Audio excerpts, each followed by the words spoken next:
All right, good day, ladies and gentlemen. We are back at it with some more information and learning about gases. Today, we are going to be covering two sections of material, sections 3 and 4 from your textbook. While we're going over these notes, I highly recommend that you go along utilizing the notes that were uploaded with the first video for this chapter, as well as your textbooks. Some of these sample exercises might be best seen through your textbook. So just kind of throwing that out there for you to follow along so you can see a little bit better along with us, all right? So throughout these next two sections that we're going to be covering in this video, we're going to be covering and looking at a handful of different laws, and with those laws come formulas, okay? So the law itself is going to state the relationship between certain aspects of gases, and then the accompanying formula is going to help us be able to solve it mathematically, okay? So while we're going over this, think about the uses that we could be using these formulas and this information, okay? It's a pretty common practice to use these formulas in quite a few engineering applications. So be thinking about that just to keep the old gears going there, because this stuff is some pretty good daily stuff depending on what profession you go into, okay? Anyway, excuse me while I clear my throat so we can start. The first law we're going to look at is known as Boyle's law. Now, for these first three laws, we are going to be looking at how pressure, volume, temperature, and even the number of moles, so basically the amount of gases, how they impact each other, okay? So when we go over these laws, it is very important that you pay attention to what the law states, because some one or more aspects are going to be held constant while another is changing. So that will be the key identifications between the laws, and also a key to helping us determine which equation to use when we're looking at some problems, because when we can identify which one is held constant, we can pretty much identify what law we're going to use, therefore what formula we're going to use, okay? So Boyle's law states that a volume of a fixed quantity of gas at constant temperature. So the amount of gas and the temperature are going to be held constant. So those are important. So when we have volume and a fixed quantity of gas and constant temperature, it is inversely proportional to the pressure. So Boyle really investigated how pressure and volume are related, okay? So basically, Boyle's law states that when we have the constant quantity or amount of gas and the temperature is held constant, that as pressure increases, volume will decrease, okay? And vice versa. If pressure decreases, volume will increase. And we can calculate Boyle's law by using the formula P1V1 equals P2V2. So initial pressure times initial volume is equal to final pressure times final volume. And like we've done before, numerous times, we can manipulate and rearrange these equations algebraically to help us solve for our unknown, okay? So key formula right here. So, and this is just a simple plot to demonstrate how pressure and volume are inversely proportional.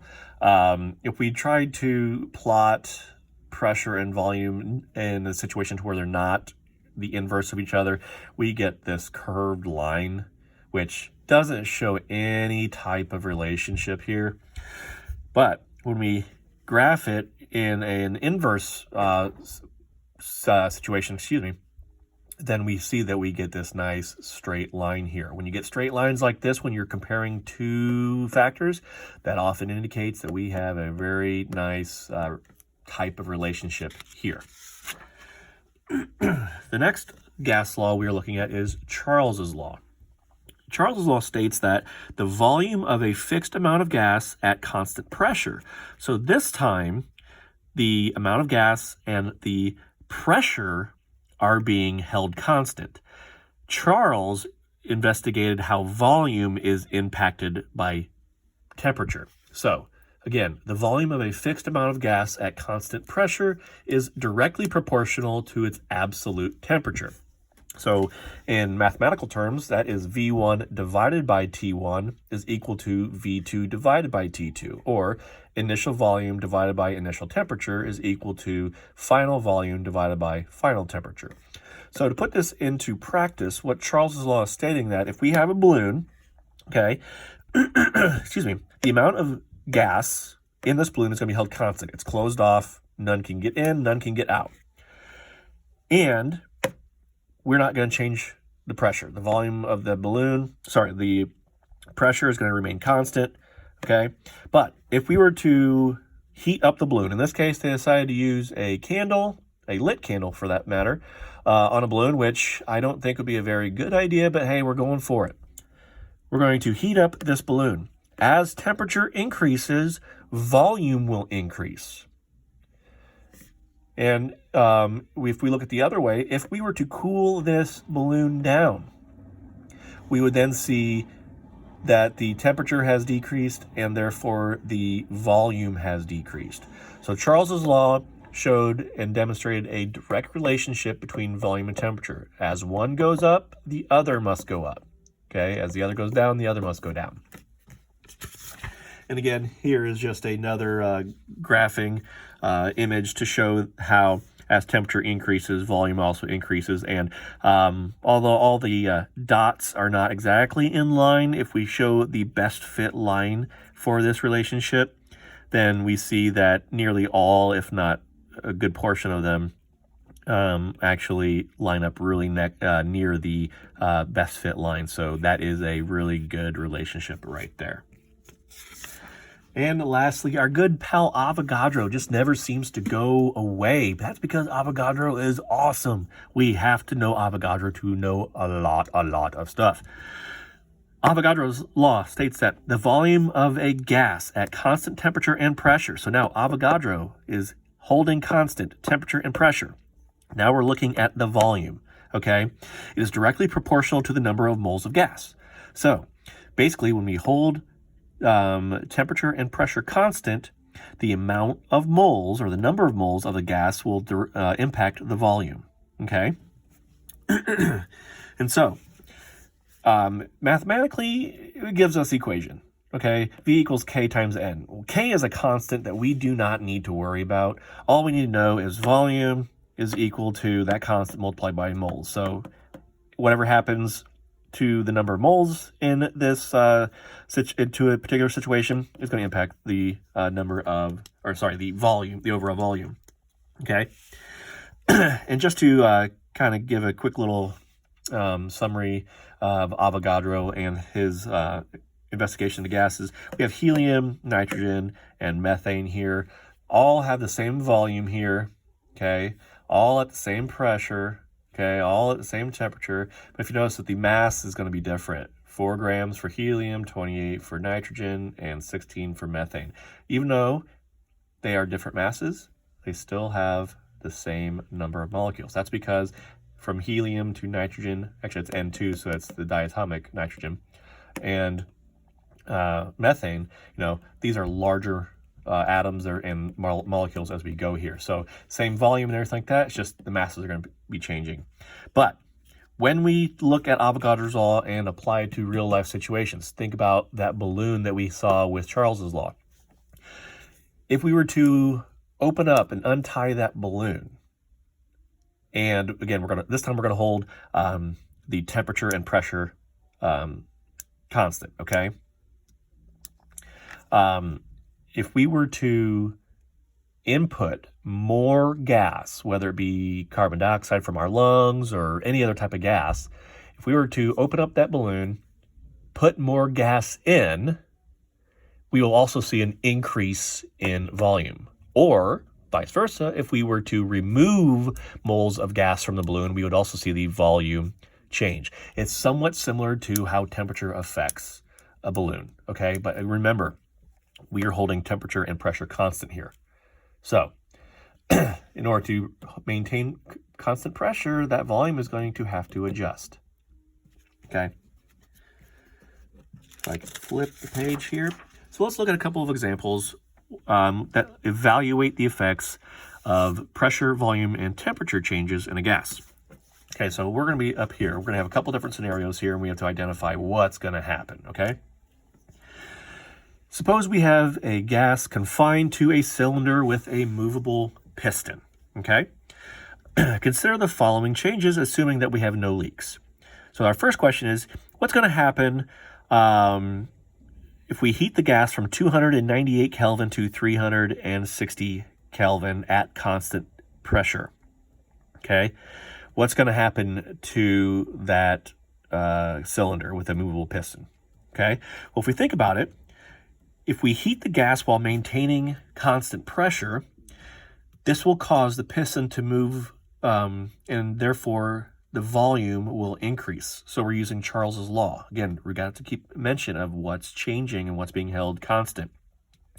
So because we are heating the gas in the cylinder, it's going to cause an increase in volume because we're holding at constant pressure. So in order to maintain constant pressure, we have to increase our volume when we heat up the molecules, because the distance between molecules are going to increase because we're going to provide more energy for them to move around. So at constant pressure, obviously, the pressure will not change.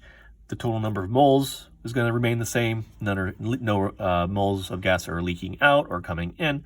So we are going to increase our volume. Our second one, what's going to happen when we reduce the volume from 1 liter to 0.5 liter at constant temperature? So what we're doing is we are compressing the gas, okay? We're decreasing the volume. So compressing the gas into a smaller volume will not change the total number of gas molecules, so moles will stay the same. The average distance between the molecules, however, must decrease because the volume is smaller. So once we decrease the volume, therefore the pressure has to increase because we're not losing any of the gas molecules. So we have the same amount of gas molecules in the same cylinder, but the cylinder has now decreased its total volume by half. So that's going to increase the pressure, okay? Imagine trying to get a balloon and squeeze it, okay? Reduce the volume. All of a sudden it feels like there's a lot more pressure in there, okay? So that's Boyle's law. And lastly, what's going to happen if we inject additional gas, keeping temperature and volume constant, okay? What's going to happen when we inject? Well, if we were to inject more gas into the cylinder while keeping the volume and temperature constant, it's going to result in more molecules and thus an increase in the number of moles in the gas cylinder, okay? The average distance between the molecules will decrease because we're having an increase in the number of moles per volume. And so going to Avogadro's law, it tells us that the volume of the cylinder should have increased when we added more gas. But here is the volume is going to be fixed, okay? So we can't necessarily use Avogadro's law. But what we can do is look at Boyle's law. If we decrease our volume, then pressure must increase. So we expect that the pressure will increase in the cylinder if we inject more gas, because we are keeping volume and temperature constant like the problem said, but we're adding more to it, okay? We're adding more moles of the gas in the same amount of space. Imagine trying to put 3 classes into a single classroom, okay? We're all going to feel the pressure a little bit. So Boyle's law ends up talking us through that. Again, if you have trouble keeping up with those sample problems, review the 3 laws again, okay? Really write down if you have to. You know, what's being held constant, what is changing for each of the three laws. And then come back and look at these first three again, and also go along with us again while we do the practice exercises now. So moving on to the practice exercise. Recall that density is mass per volume. Typically, mass divided by mass divided by volume. What happens to the density of a gas as the gas is heated in a constant volume container? Okay, what's going to happen in a constant volume container? Is the density going to change? Well, we already are told that the volume is constant, and the mass is not changing because we're not adding or taking away any of the molecules of gas here. So, in a constant volume container, heating the gas, there's not going to be any change to the density, okay? Because we're not changing the volume, and we're not adding or subtracting any of the molecules. We're not changing the mass. So none of those parameters are going to change when we heat. So what's going to happen if the gas is compressed at constant temperature? Well, if we compress gas, that means we have decreased the volume, okay? And so when we have a smaller denominator, we're keeping the same mass, but when we're putting that same mass into a smaller volume, we're going to have an increase in pressure. But that also means we're also going to have an increase in density, because we have the same amount of mass, smaller amount of volume. And if you think about it mathematically, a larger, or the same mass divided by a smaller value in volume, we're going to have a larger density. And lastly, additional gas is added to constant volume container. Okay, so we're going to see additional gas being added to a constant volume container. So right there, we're told, well, the volume, which is our denominator, is going to be held constant. It's not going to change, but we are going to add more gas molecules to the situation. So that means that we're adding more mass to the same volume of container. Goes back to the example I talked about, putting 3 classes into a single classroom. Okay, that's going to cause the pressure to increase, but also means that we are also going to have a larger mass divided by the same volume, which means that we are going to, again, have an increase in density. So, again, review the 3 laws, Boyle's, Charles, and Avogadro's. Look at the formulas, okay, and see how they can be utilized to help us calculate a few things. All right. Next, we're going to get into one of my all-time favorite formulas here. And it has to do with what's called the ideal gas equation. Okay. Basically, before we get into what the ideal gas equation is, we've seen that Boyle's law states that volume and pressure are inversely proportional. Charles's law that volume and temperature are directly proportional. And Avogadro's law that volume and the number of moles are directly proportional. So if we were to combine these 3 laws into one, we get that volume is proportional to the number of moles multiplied by the temperature divided by the pressure. So now we're working our way to the ideal gas equation. But since we're looking and talking about units that are proportional, oftentimes we have to be able to relate them somehow. And so we have to include a constant. And so in our ideal gas equation, which I'm going to show you what that formula is here in a second. Okay, so our ideal gas equation is going to incorporate this that we just talked about, along with the constant of proportionality, we call that R. And for the majority of our calculations, and I say majority, I'm talking like 99% of our calculations, we're going to be using this value, okay?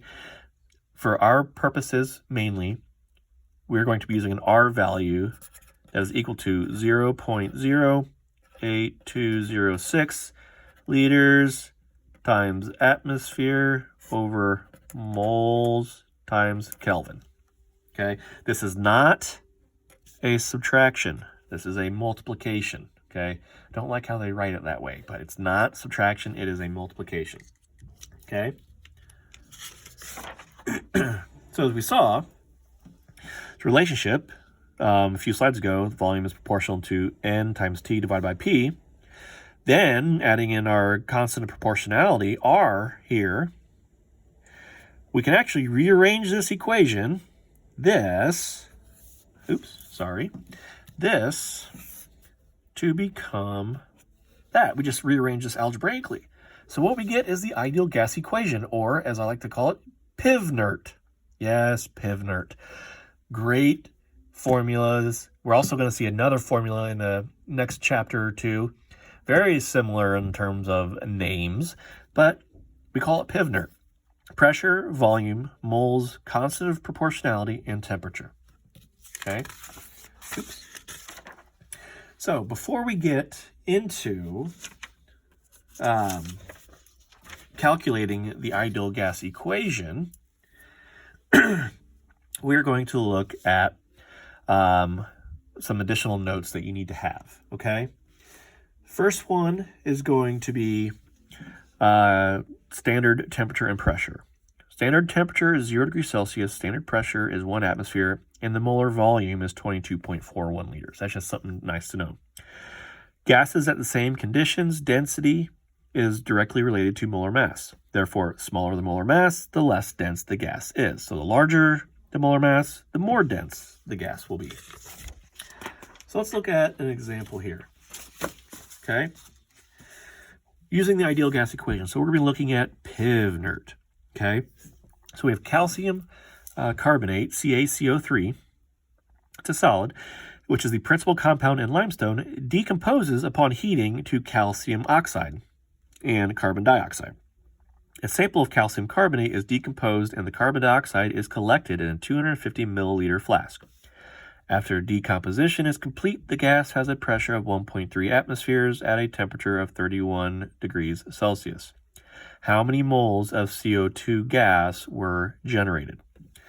Well,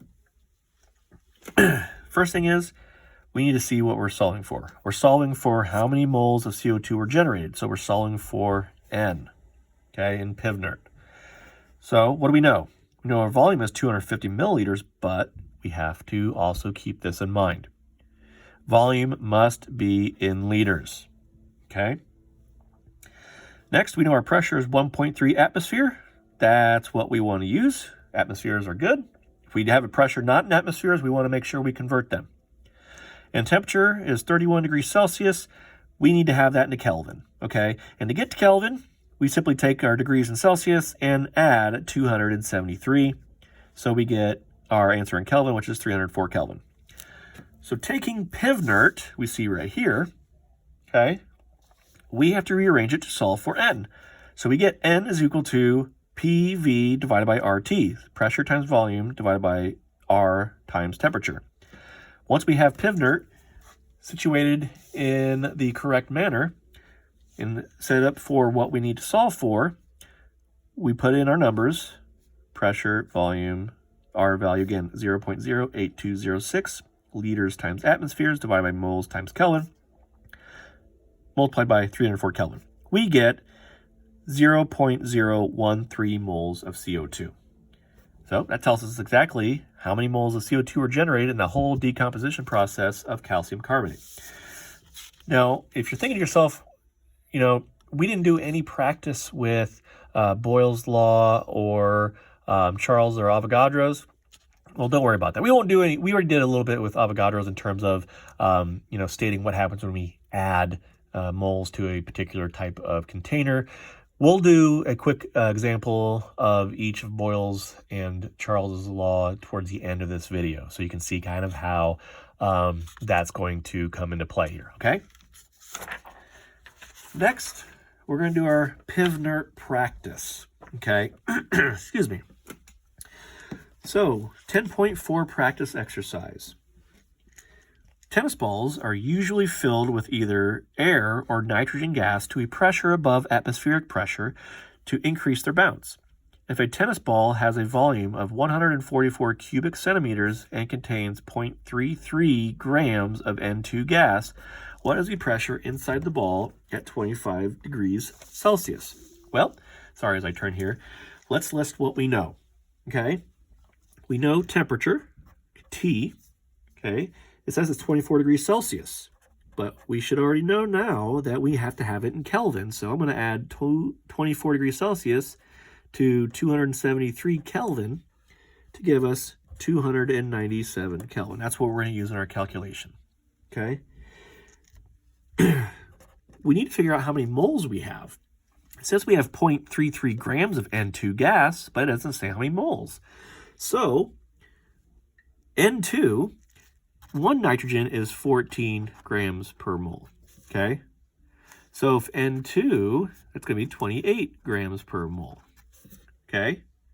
Again, that comes back from like very early in the school year here. We talked about how we can determine the mass of an atom or a compound.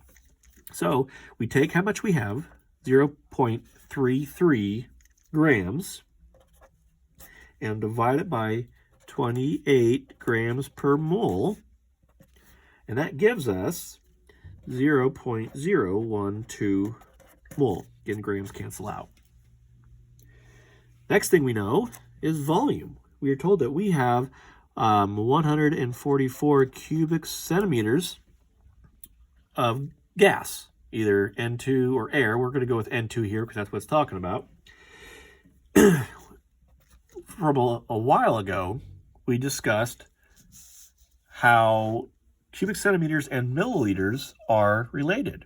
Well, 1 cubic centimeter is equal to 1 milliliter. So 144 cubic centimeters is equal to 144 milliliters.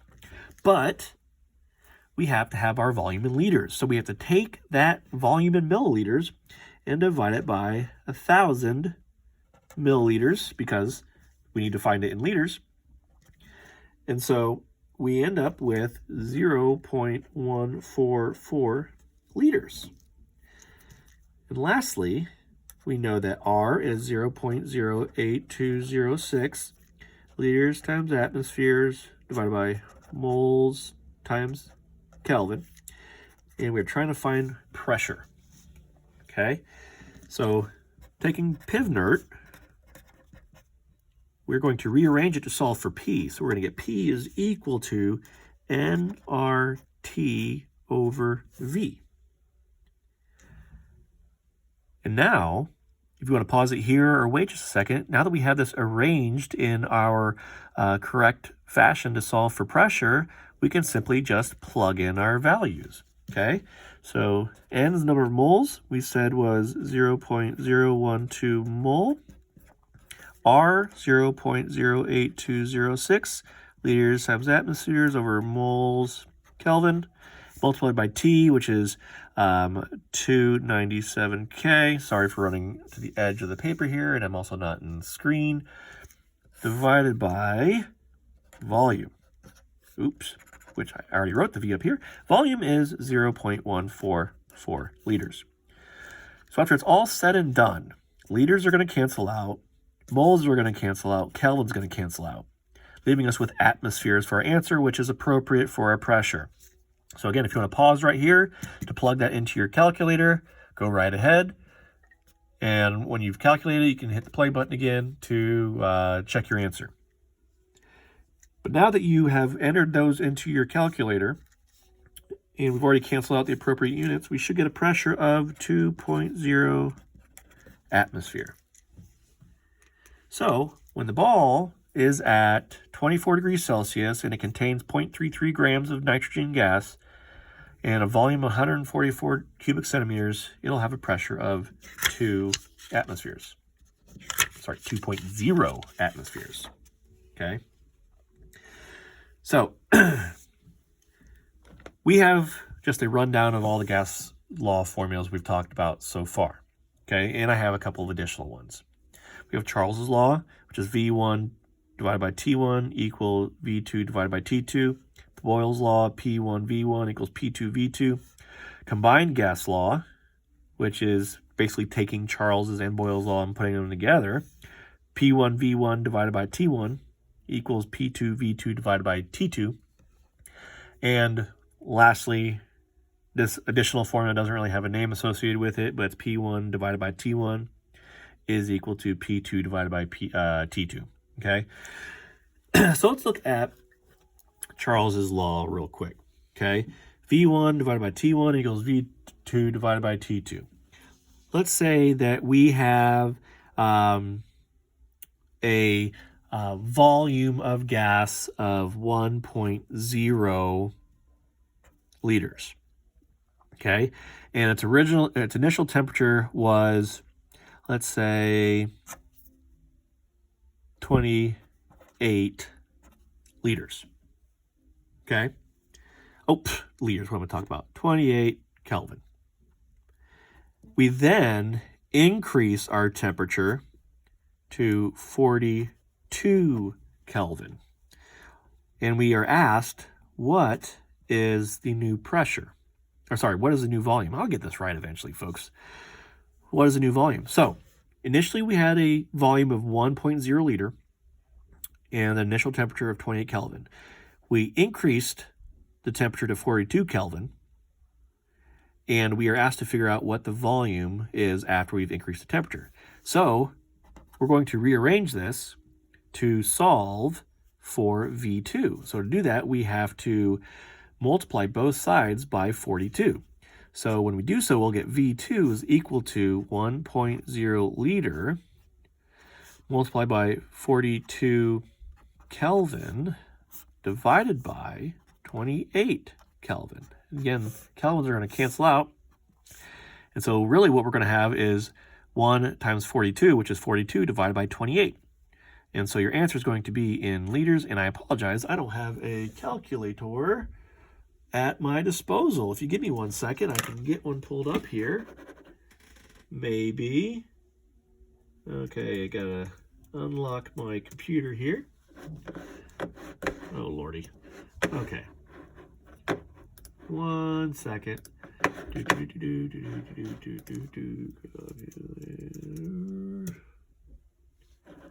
All right. So again, we've got 42 divided by 28. We get 1.5 liters. So the volume has increased by half a liter when we've increased the temperature, okay? Which is what we expect, okay? When we increase temperature, we should see an increase in volume. Now, Boyle's law.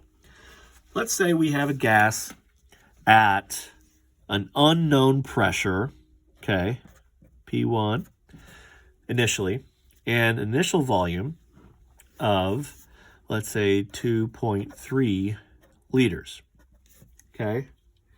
After increasing the volume, let's say to 4.2 liters, we now have a new pressure of 2.8 atmospheres, okay? What is the initial pressure here? So again, we have to solve for P1. So we're going to have P1 is equal to 2.8 atmospheres times 4.2 liters divided by 2.3 atmospheres. Oh, sorry, 2.3 liters. Telling you, I am a little rusty, not going to lie. Okay, so now that we've got that set up, we can solve. So we get 2.8 times 4.2, okay? And then we take that and divide it by 2.3. And we should get an answer of about 5.1 atmospheres, okay? So looking at what Boyle's law states, you know, as volume, remember, volume and pressure in Boyle's law, they have an inverse relationship. So as one goes up, the other goes down. So initially we had a volume of 2.3 liters, and we then increased our volume to 4.2, and the final pressure was 2.8. So we had to figure out what the initial pressure was, and we found it was 5.1. So this sticks with Boyle's law, saying that when we increase volume, we would decrease pressure. And so our initial pressure was greater, and then as we increased the volume, it decreased the pressure. Okay, so that's just a quick example here of what to use. And we do the same thing for combined gas laws. In fact, I think we'll see one here in just a second, okay? All right. So, looking at some other examples here, the gas pressure in an aerosol can is 1.5 atmospheres at 25 degrees Celsius. Assuming that the gas obeys the ideal gas equation, what is the pressure when the can is heated to 450 degrees Celsius? Okay, so that really we don't have to necessarily worry about the entire ideal gas equation. We're just looking at how temperature affects pressure. So we see that we have an initial pressure of 1.5 atmospheres, initial temperature of 298 Kelvin, a final pressure we don't know yet, and a final temperature of 723 Kelvin. Now, this particular way to solve this goes back to that additional formula at the very bottom of the previous slide. Okay, P1 over T1 equals P2 over T2. All right, we're only given information regarding pressure and temperature.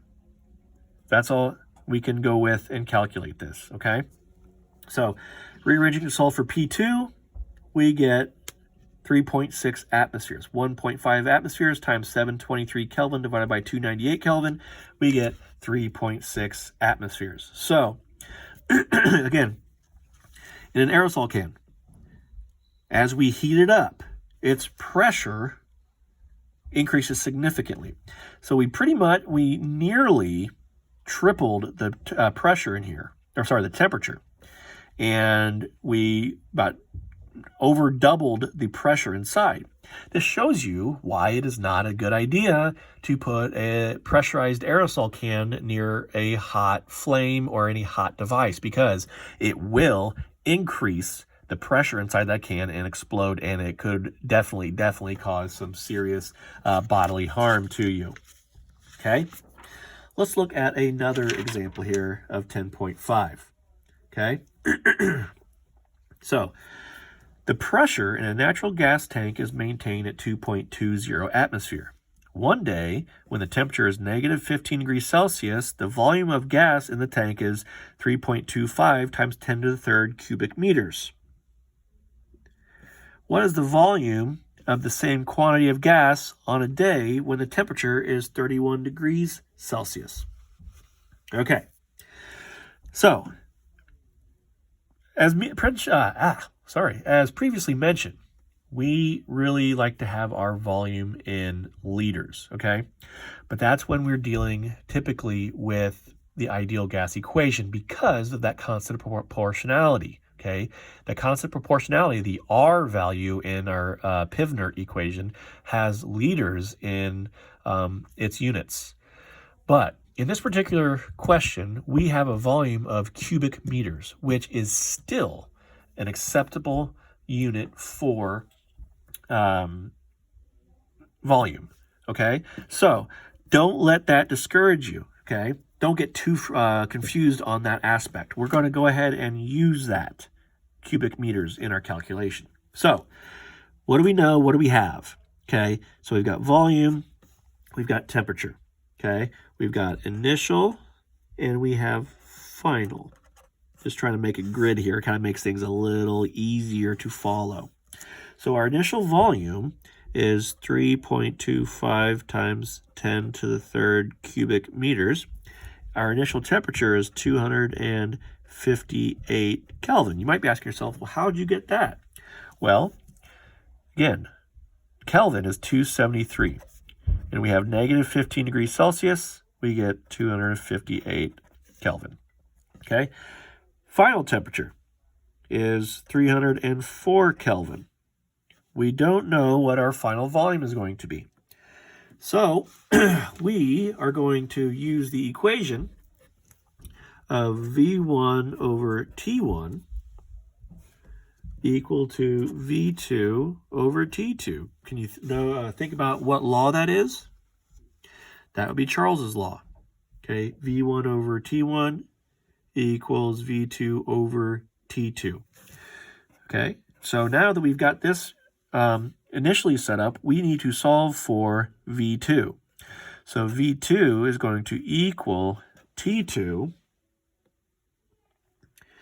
times V1 over T1. And now I'm going to go ahead and plug in my values here. So T2 is going to be 304 Kelvin multiplied by V1 of 3.25 times 10 to the third meters cubed and divided by the initial temperature of 258 Kelvin. So take a second, put that in your calculator, hit pause on this video if you would like, and solve it. And then once you've got it put in your calculator and you hit equal, check your answer. But anyway, after you've done all your calculations, you should come up with a final volume of 3.83 times 10 to the third cubic meters. Okay? So, the reason why we don't have to necessarily worry about this pressure is because it's maintained no matter what. It will always have this 2.20 atmosphere. Okay? So, only thing we need to worry about is volume and temperature. So, Charles's law. And lastly, one of our last sample exercises of this video is going to deal with calculating the effect of changing pressure and temperature on gas volume. So now we are finally looking at combined gas law. Okay? We're at P1V1 divided by T1 is equal to P2V2 divided by T2. Yes, we are coming into lots of information here, but don't worry. Just take your time on these and write down what we know. This is good practice for that. So we have an inflated balloon that has a volume of 6.0 liters at sea level. Sea level is 1 atmosphere, 1.0 atmosphere. Is allowed to ascend until the pressure is 0.45 atmospheres. During the ascent, the temperature of the gas falls from 22 degrees Celsius to negative 21 degrees Celsius. Calculate the volume of the balloon at its final altitude. So again, it's very helpful if you set up a table like they have done here and like what we did in the previous question. Initial and final pressure, volume, and temperature. So initial pressure was 1 atmosphere. Final pressure was 0.45. Initial volume was 6 liters. Final volume is what we're trying to find, V2. Initial temperature is 295 Kelvin, and final temperature was 252 Kelvin. Okay, so again, using the combined gas law. Again, we don't use N because N is constant. We're not taking away or putting in gas molecules. So we are trying to solve for V2. So in order to isolate V2, we need to multiply T2 to both sides and divide P2 on both sides to where we now get this equation. V2 is equal to V1 times P1 over P2 times T2 over T1. And we get an answer of 11 liters. So we initially had 6 liters, but as we ascended into the sky with this balloon, its pressure decreased. And so, because its pressure decreased and its temperature decreased, we should see an increase in volume. Okay, so we're adding kind of all of Boyle's and Charles's laws together.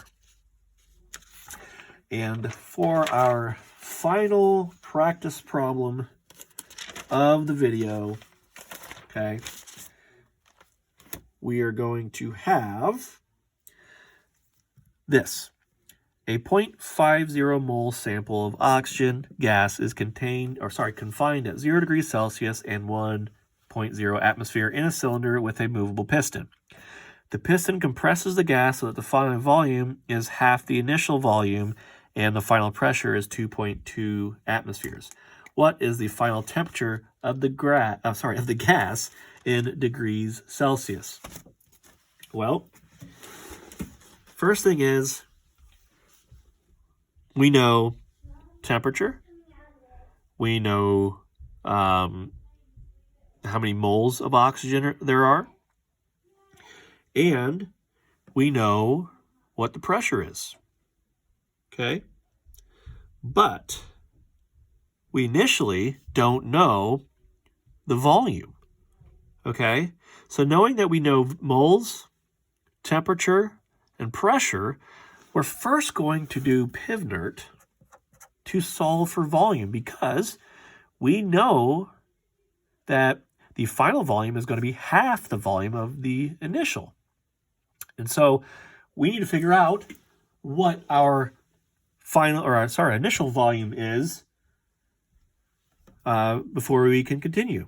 So PivNert, starting off of there and rearranging it to solve for volume, we get volume is equal to nRT over P. Okay, so N is 0.50 mole. R, again, 0.08206 liters times atmospheres divided by moles times Kelvin. And temperature, 0 degrees Celsius, is going to be 273 Kelvin. Again, 0 plus 273 is 273. Take all that divided by pressure initially of 1 atmosphere, and we get initial volume, we'll call that V1, of 11.2 liters. We also know that the final volume is half the initial volume. Well, if the initial volume is 11.2 liters, that means that our final volume, take 11.2 divided by 2, is going to be 5.6 liters. Whew. All right. Now, I bet you wish we were done, but we are not. Okay? Because we need to figure out what is the final temperature of the gas in degrees Celsius. Well, that's where this P1 V1 over T1 equals P2 V2 over T2 comes into play. So now that we've got all this nonsense figured out here, and we know that oxygen moles are going to remain constant, we can use this equation. So again, P1 V1 over T1 equals P2 V2 over T2. But we are solving for T2 this time. Okay? And so in order to get T2 by itself, it's going to take a lot of steps, folks. We're going to multiply T2 to each side. So we're going to get T2 times P1 V1 over T1 is equal to P2 V2. Okay, next we have to isolate T2 still. So let's multiply both sides by T1.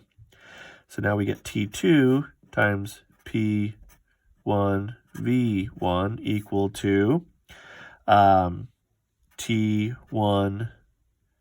P2 V2. Okay. We're almost done, folks. We've almost got this arranged. And lastly, divide both sides by P1 V1. We get T2 is equal to T1 P2 V2 divided by P1 V1. And I promise you we are almost done with this setup. I am so sorry that you did not see all of those writing. It's just how my desk is set up here. It's not the best. So again, P1 V1 over T1 equals P2 V2 over T2. The steps to isolating and solving for T2, multiply both sides by T2.